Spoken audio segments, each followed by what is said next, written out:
Good morning. Today is Monday, the 8th of Elul, August 16th.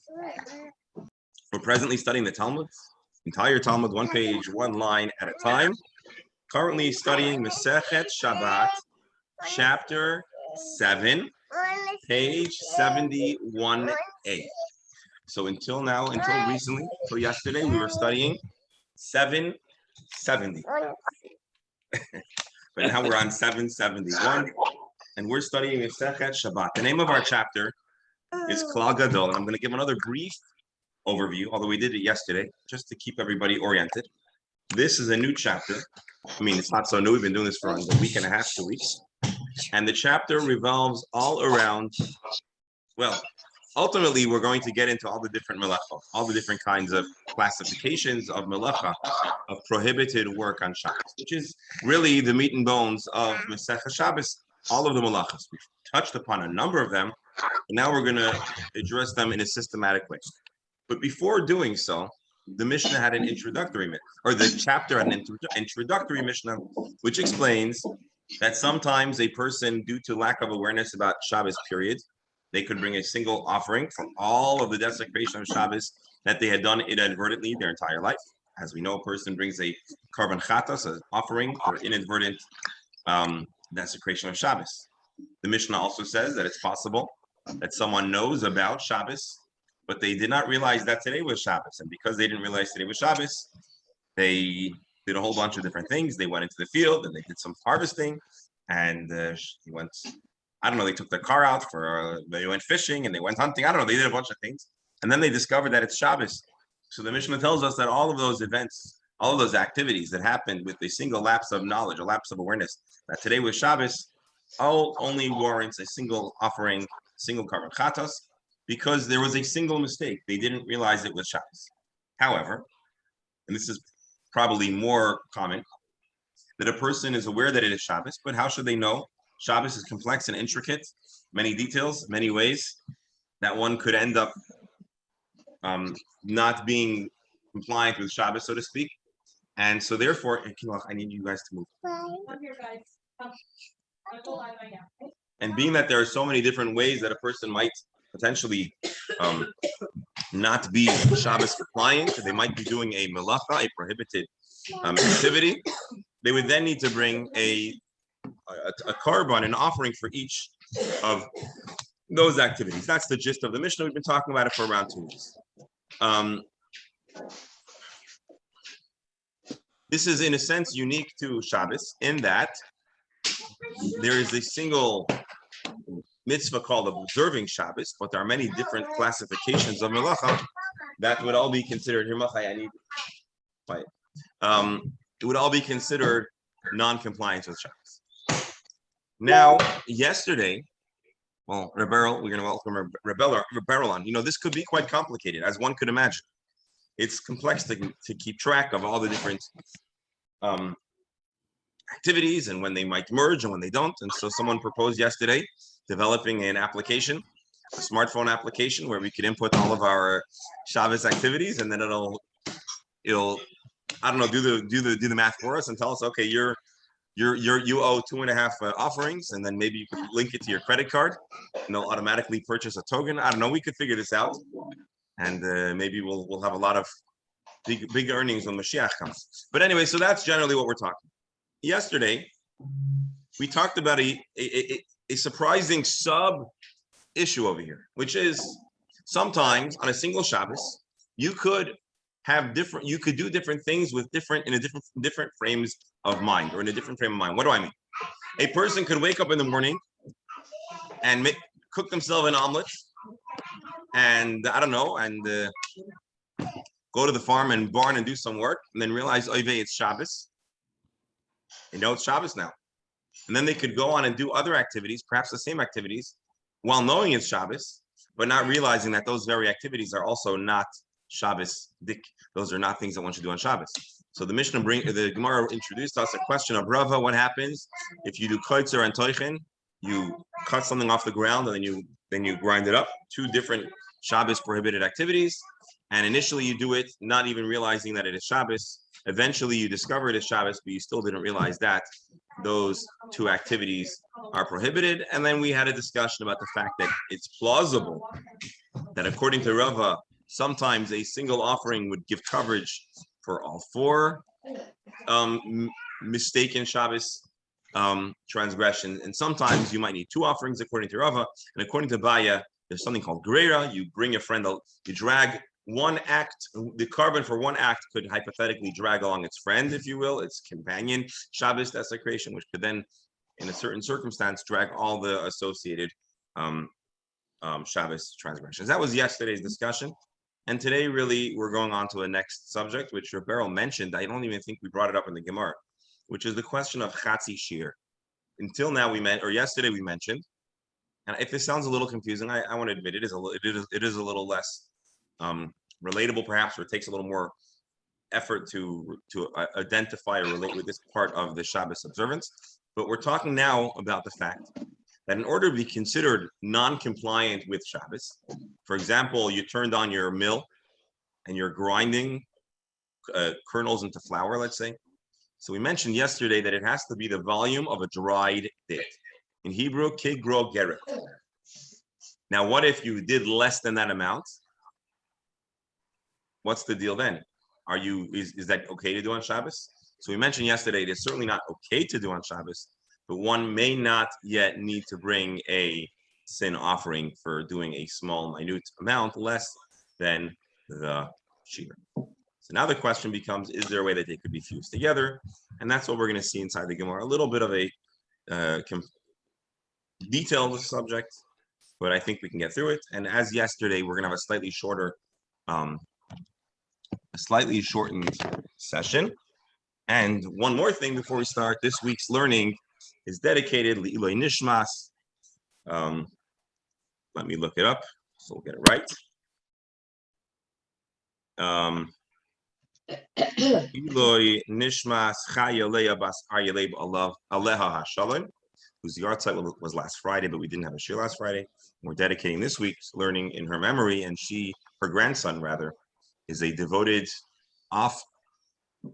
offline attendee who listens to our shiurim, to the recordings of them when his work schedule allows, and we're honored to have his participation, albeit after the live streaming, and he's dedicating this week's learning.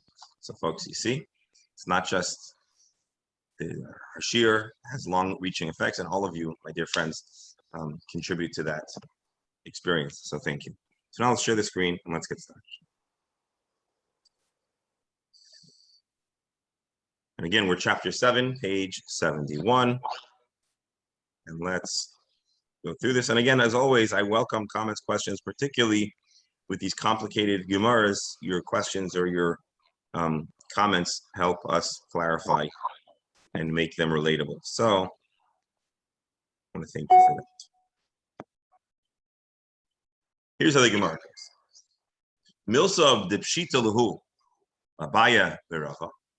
A subject that is fairly obvious to Abaya and Rava. Abaya Leila Rav Zera was yet a question, something that was uncertain to Rav Zera. What is that? Let's read Rashi. Rashi's going to explain it, and then we'll see if we understand. The Zadain Shabbos, B'shigigas Malachais, if a person intentionally, or I should say a person knowing that it is Shabbos, but not knowing that the malacha, the work was prohibited, V'zadan malachas v'shigigas Shabbos, and when a person knows that the malachas are prohibited, we forgot it is Shabbos. Ein chalukin lechatayis, we do not separate the acts for the purpose of a carbon chatas. In other words, and I know we did this yesterday, so please indulge me or allow me just to explain one more time. Person did the same act, initially not knowing it is Shabbos, eventually finding out that it is Shabbos, but still not knowing it's prohibited. Although something in his awareness of Shabbos changed, he could still bring a single offering for both sins because they're still considered in the same setting, in the same general lapse of awareness. That's what Abaya and Rava both agree. So again, cooked an omelet, forgetting it's Shabbos, and then you realize that it's Shabbos, but you still didn't know that it's not a Shabbos thing to cook an omelet. So you cook two omelets, one not knowing it's Shabbos, the other one knowing it's Shabbos, but not knowing that one oughtn't to do so. They could bring a single chatas for the same act done under the general lack of awareness about Shabbos, even though something changed in that now he knows it is Shabbos. This is obvious to both Abaye and Rav. Rabbi Zera has a question which indicates that he wasn't 100% certain in this regard. Just before we go on, Rashi Kidamri, as we explained, one act, cooking one omelet. Again, the Mishnah uses another example, or the Gemara uses another example, cooking the omelet. The offering for cooking the omelet covers shalzah, and we don't consider it two entirely separate settings. So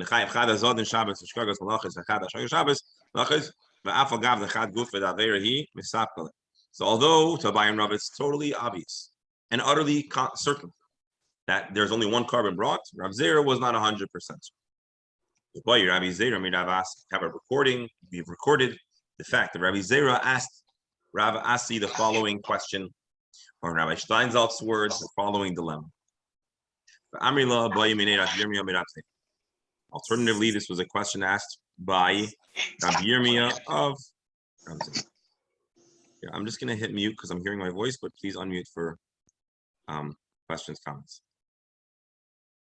Here was the question. Katzar v'tachan. If a person cut and then ground chatzi gergeres b'shigei Shabbos v'zadim malacha, half the volume of a fig, which is only half the volume that one would be liable for Shabbos desecration, with a lapse of realizing that it is Shabbos. But once he would know it was Shabbos, he would have known this act is prohibited. Hang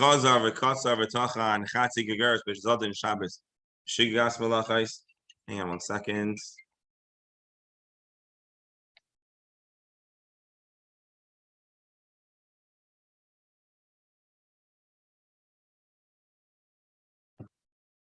So again, the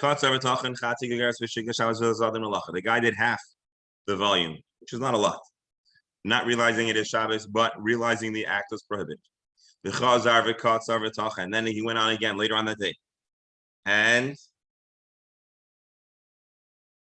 did the same acts over again under conditions of Zadin Shabbos v'Shiggas Malacha.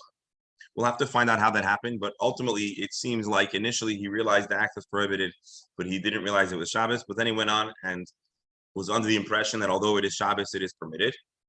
Mahu sheyit starfu. Can we fuse together these two acts? In other words, the full volume of a dried fig would be absolutely considered Shabbos desecration. You'd have to bring an offering. Half a shear means you don't need to bring a carbon. So here the person did two half measures under different yediyah, under different state of mind. Can they combine and he now needs to bring a carbon, or do we say they are two totally isolated events? According to Abaye and Rava, they're not isolated, they're associated for bringing the carbon. So ostensibly they should also be considered connected to mandate a carbon. Rabbi Zera wasn't certain. I think I got that right. Maho Sheit Starfu. Do these two events fuse together? Let's see. Rashi Ktsira Uktsira.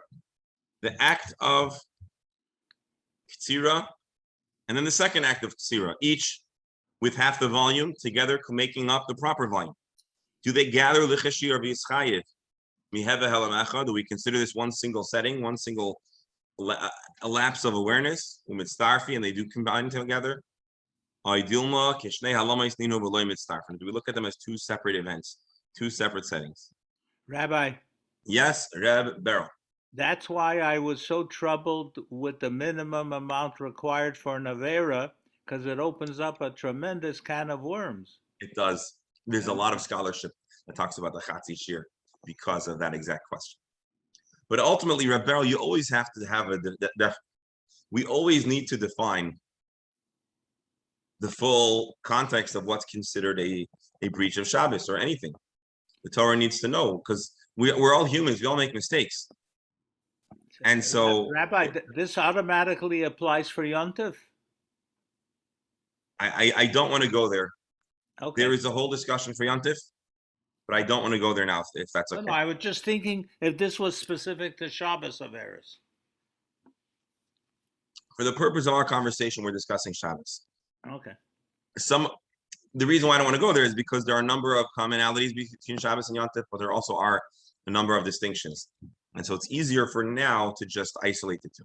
Yeah, because obviously for Yom Tov, it's easier for confusion of what's allowed and what's not allowed. Potentially.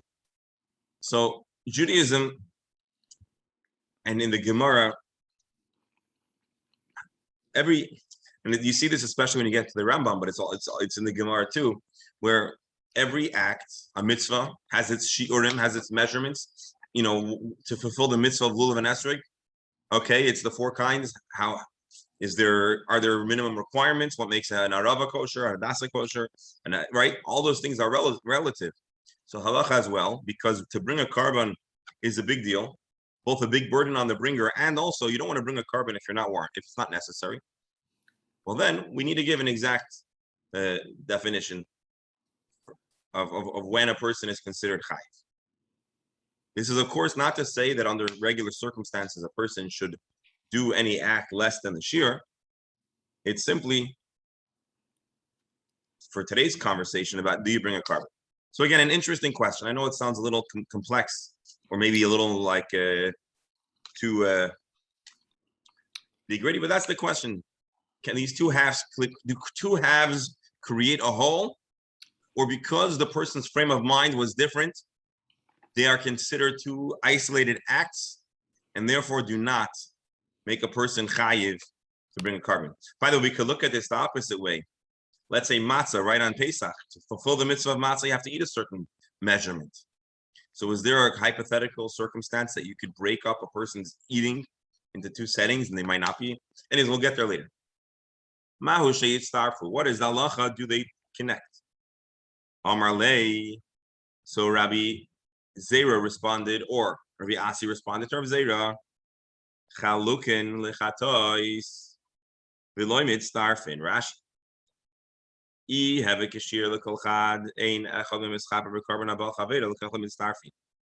Abaye and Rav who say they would connect, Rabbi Zera was of the opinion Rabbi Zera believes that if there's a different state of mind when a person does the same act twice, it's not considered it, right? Katzar, he harvested twice, once not knowing it's Shabbos, once knowing it's Shabbos. They do not fuse together, and you would need to bring two offerings to atone for two separate events. Go ahead, I'm sorry. Someone was saying something? V'loy mitztarfi, does not combine.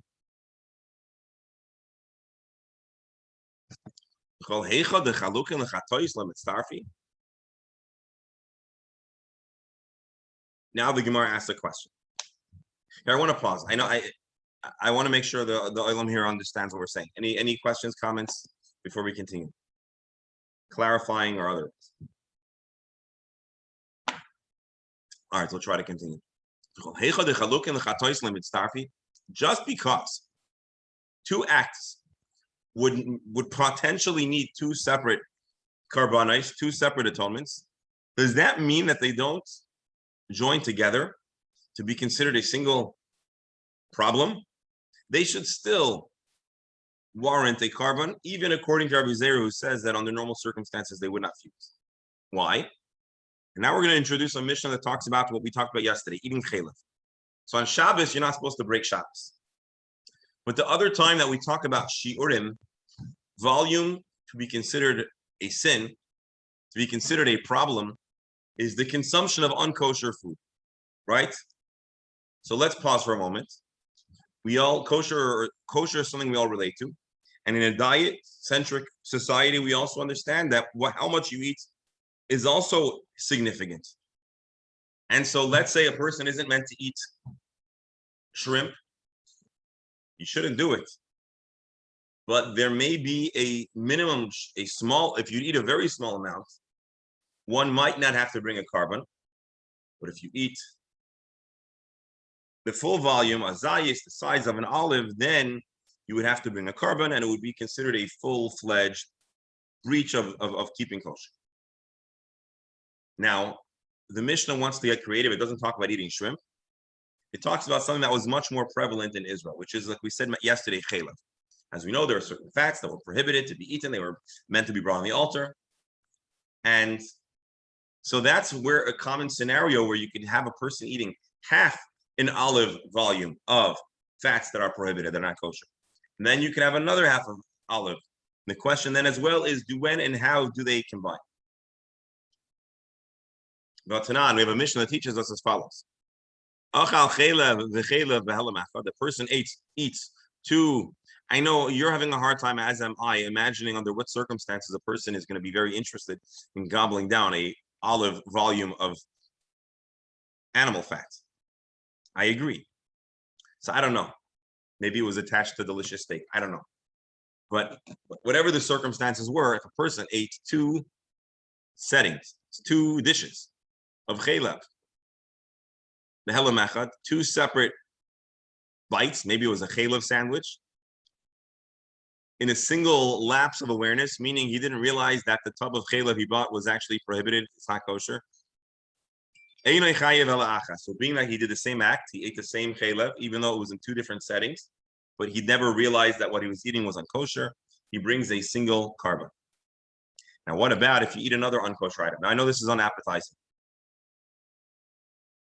but we got to go there. A person had, on the other hand, ate a measure of fats and a zayis of blood. And then he had a zayis of meat that was noisar, which what is noisar? Noisar is that there was an offering that has to be eaten by a certain deadline. The meat passed the expiration date for karbanot, which is much faster, by the way, than freshness of meat. Upigol, or he ate a volume of an olive of a meat from a sacrifice that was disqualified due to complicating thoughts. We won't go there now. So in a single sitting, let's say he had a sandwich and had a slice of fat that was unkosher, and he had let's try to stay less graphic. But anyways, he ate a volume of an olive of all of these items, even if it was in a single sitting. He now needs to bring a carbon for each one of those different food items. So that's one expensive sandwich.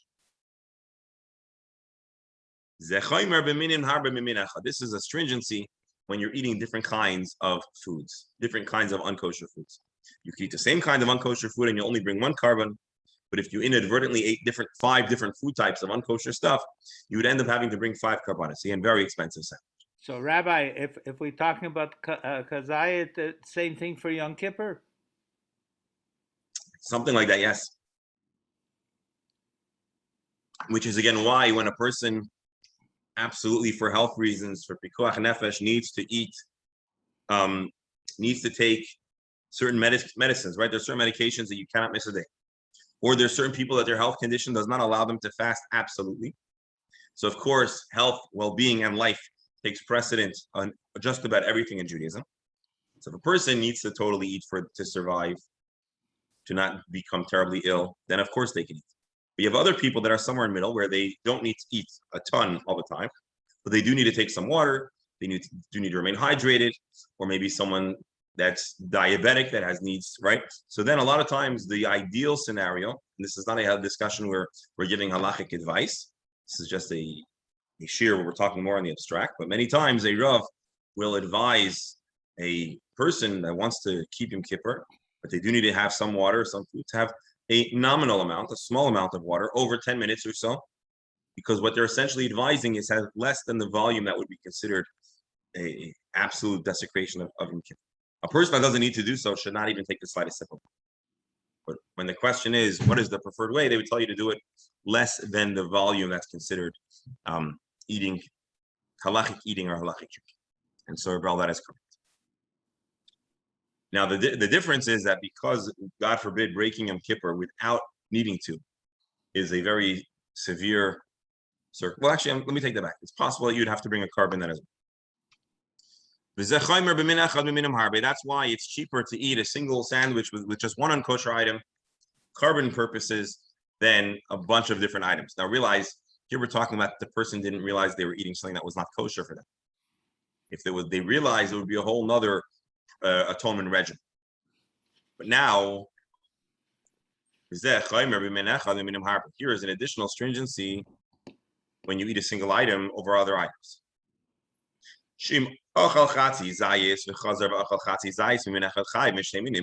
Person has a sandwich. By the way, nowhere here does it say sandwich. I'm just trying to visualize why a person might eat or how a person might eat these items. Person eats 2 half volumes of the same item, chayiv, they now become chayiv. They have now eaten in the half a zayis and the half a zayis combined. But mishnei minim potter, but if it's blood and chaylev, then they wouldn't bring a carbon. So what do we see here? That if a person does the same act in the context of eating half an olive of chaylev and then another half of an olive of chaylev, without coming to realize that what they're doing is wrong, they have to bring a carbon. So we see that a chatzi shear combines 2 half measures combined to a whole measure. And therefore, Rav Zera should have said that 2 half volumes of grinding, which is prohibited on Shabbos, should also combine. So again, our question is, Rav Zera asked, the 2 acts, half a volume and half a volume, half the amount that is prohibited on Shabbos in one setting to grind, and half the amount, same act twice. Do the 2 things combine or not? Rav Zera says no. Our Mishnah seems to indicate they should combine. Let's read Rashi. We're talking about that it was in the same setting where he didn't realize that what he did was wrong. Now Rashi is going to add something very interesting. From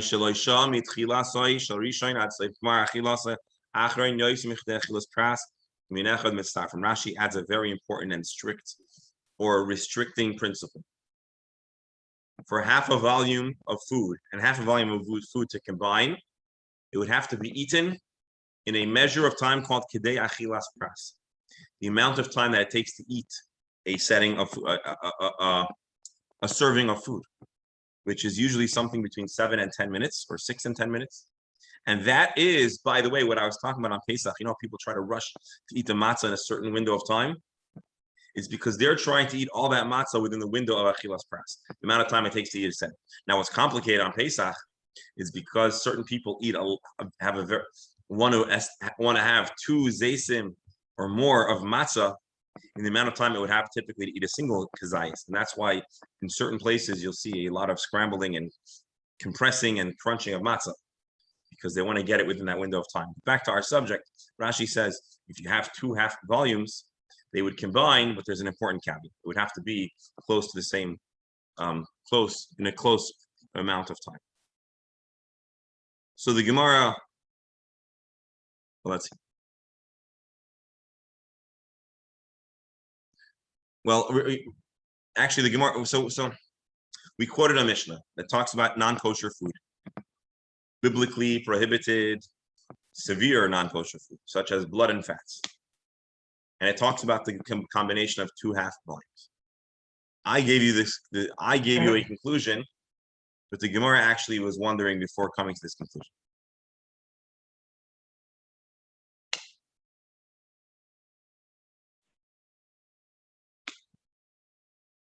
The Gemara was wondering, you mean echad chayiv tzricha l'meimar?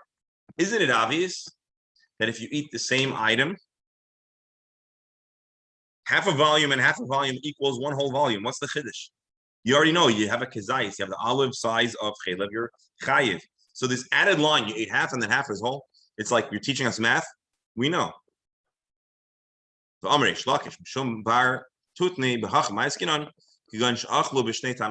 chiddush that Rish Lakish explains is that although they ate it in the same amount of time, it was 2 separate dishes.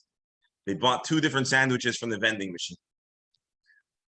And so therefore, there's something that separates the 2. They're not literally like the same scoop out of the same bowl.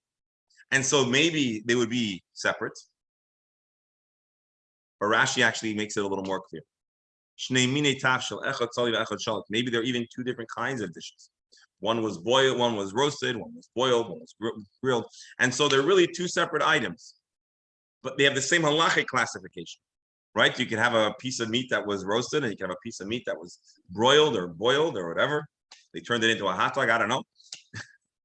So on one hand, it's the same halachic classification, but it's two very separate kinds of items in your mind, maybe you would think that they should be considered apart for the purposes of kosher and having to bring a carbon, and the Mishnah tells us.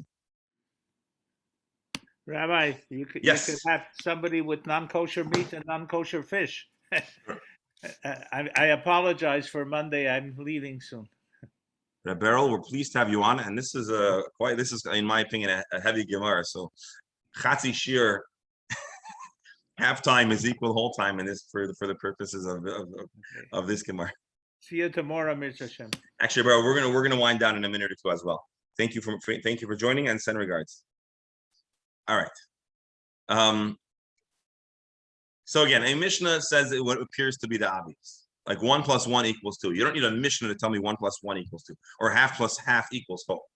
So why is the Mishnah teaching us basic math? Half plus half equals whole. So Rish Lakish says no, it's not teaching us half plus half equals whole. It's saying half plus half that look very different, and the only thing they have in common is their halachic status of being chelev. They still combine. Because they were from two very different dishes. Rabbi Yeshua, the Amar Tamchoyin Mechalkin, and this follows the viewpoint of Rabbi Yeshua, who says usually if you eat two volley, let's read Rabbi. Hold on, we got to get back our Gemara. What just happened?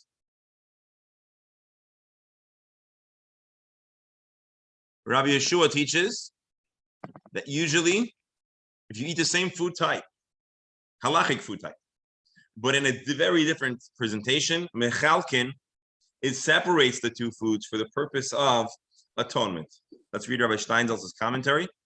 One who eats 2 olive bulks of prohibited food that was prepared in 2 different dishes, in the course of 1 lapse of awareness, he actually has to bring 2 karbanot. So if you have a pastrami sandwich, a deli sandwich, which is from Neusar, let's say, and you also have a steak that's Neusar, 2 very different presentations of the same halachic food type, Rabbi Yehoshua says you usually would have to have 2 karbanos. And nonetheless, Rish Lakish explains that if you had half a volume and half a volume, they could still fuse together to warrant a single carbon. What's the chiddush? Maybe Rabbi Yeshua says that the 2 food types are so apart, this sometimes makes a chumrah, sometimes you're going to have to bring 2 karbanis, but sometimes brings a kula, namely half a shear and half a shear can't combine.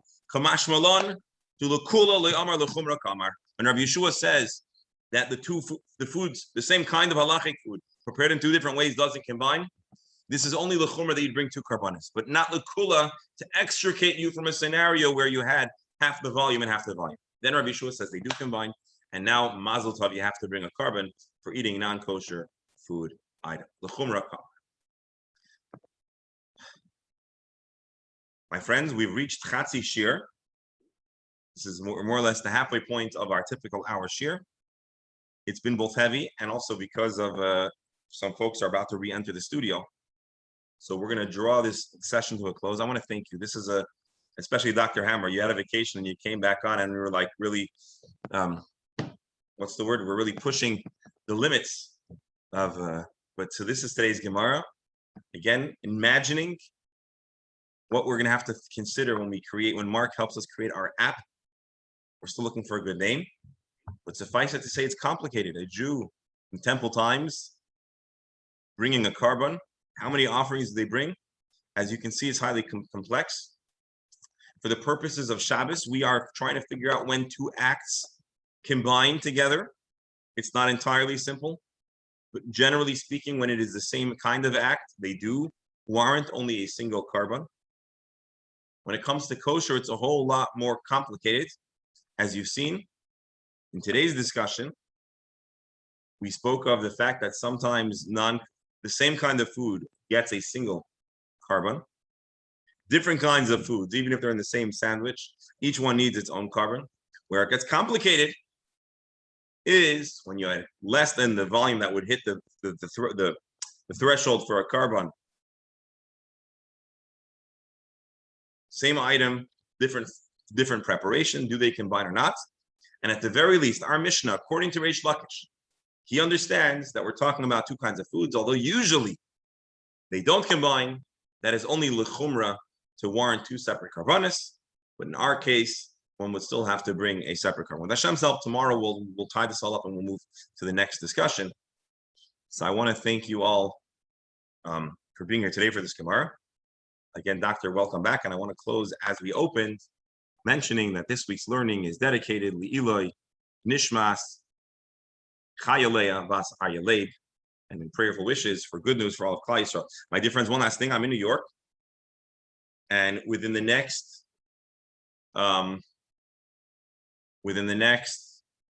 24 hours or so, I'm going to be visiting the Ohel of the Rebbe. Good place to pray. And so we'll be praying and praying to God. We ask that the tzaddik uses spiritual powers to intercede as well in the appropriate manner according to Jewish tradition. So I'll be mentioning and thinking about our Gemara group. And if there's anything specific that I should have in mind in prayer while I'm there, please feel free to send a private message, and we'll certainly do so. And generally, we should have good news for all of Klal Yisrael, good health, and good nerves along the way. So thank you all. Have a wonderful day. Shkayach for being here. Look forward. Here, I'm going to say like I said yesterday, I'm going to post. There's a good chance that tomorrow I will actually not be able to come on, but I'll try to post with advanced warning based on how the schedule pans out. So there's a small chance, or there is a chance I won't be on it, and I want to thank you for your indulgence as my schedule is a little more flaky than usual, and I'll keep you posted. Yeah, sure.